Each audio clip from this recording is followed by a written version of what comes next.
I love just the textures and the colours that the toothbrushes have. To think about the numbers of people that have brushed their teeth and, you know, where they've come from, and their little stories in themselves, their little journey that they've travelled on and who they've come from. I think that's what I like about all these little pieces. You wonder whose they are and whose toys, what kids have played with them. I think they mostly come from Indonesia, so they're not always things that we find here. They're sort of, specific to that culture as well. So you find lots of really tiny spoons that are used for some of their little sauce dishes and things. So they're sort of things we don't get here.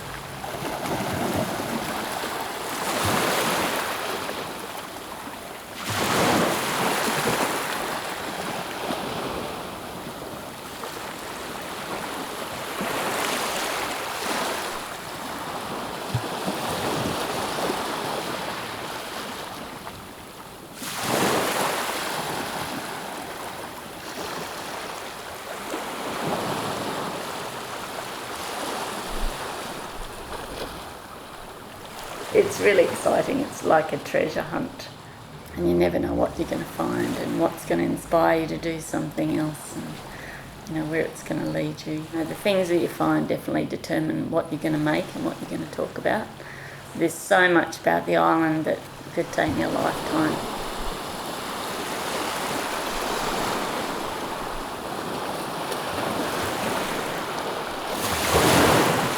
Just to look at things like this in a different way, so it always interests me. Most of the time I wish I was a fly on the wall, that I could just be in there while people are looking at things and hear what their thoughts are. I like to open it up to everyone.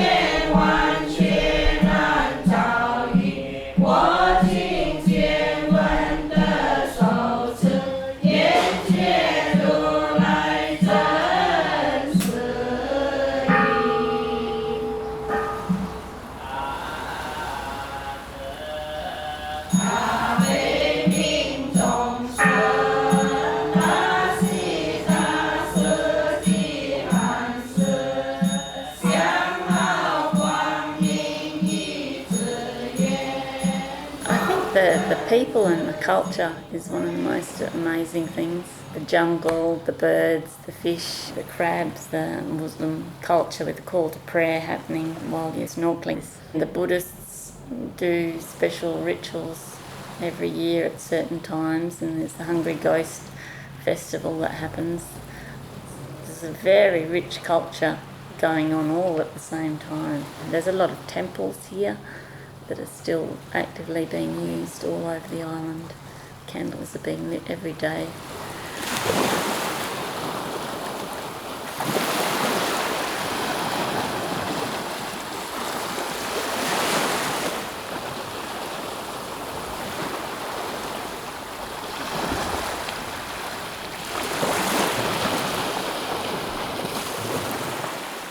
After I've made the pieces, I don't know what's going to happen with them. I just want to show them, and I want people to see what I see. And to do that, I've made them in a way that people don't get overwhelmed by seeing just thousands of objects.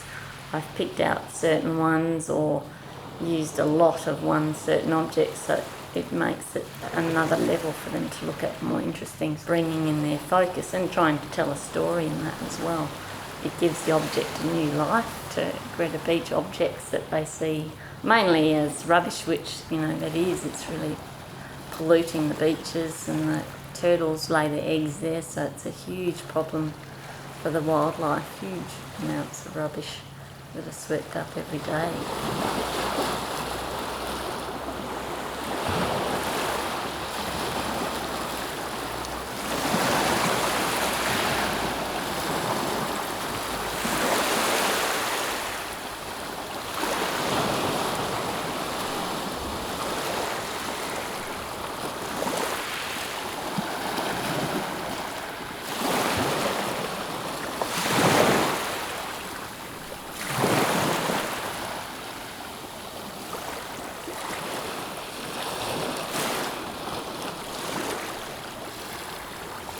I've always been attracted to found objects ever since I was quite small.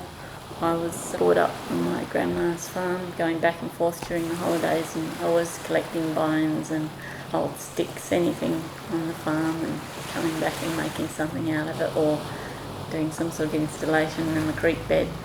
So I think that's always been in me, and going to art school and getting more into found object sculpture was the way I felt was me. So coming to Christmas Island and finding this beach was just like a dream. It's just opened up this whole new world of colour.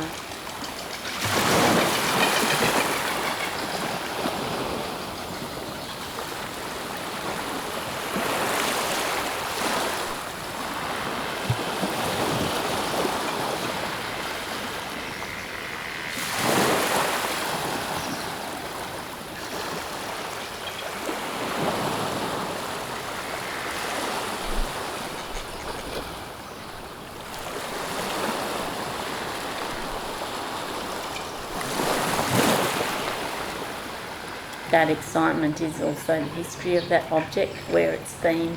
I think about that while I'm working. I think about the objects and the people who own them. It's a big part of finding things. There's that history already there, so there's that relationship, and people see it too. They've got some response to that object too, depending on, if they had one as a kid or they recognise it. It's it's like pop culture, or it's something in their psyche as well.